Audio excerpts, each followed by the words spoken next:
1989年的今仔日，也就是4月初7，這鄭南榕是為着爭取言論自由，家己燒汽油安尼過身去。即馬為着要紀念伊，這4月初7，正做是台灣的言論自由日。也那今仔日，這總統賴清德也去參加鄭南榕過身37週年追思紀念會。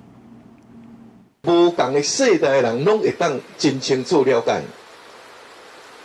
台灣會當經過黑暗的專制獨裁年代，到今仔日民主自由開放，並不是獨裁者的想事，是千千萬萬的民主運動的前輩犧牲奉獻，以及全台灣人民共同勇敢爭取的結果。這賴總統是講，台灣即馬當咧面對這中國的威脅，那真正要和平，就愛靠咱的實力來保護家己，維護台灣遮爾濟當來打拼的這個民主的體制。伊嘛還有講，無論面對什麼款的威脅，攏袂當驚翻頭，因為這民主就是台灣唯一的活路。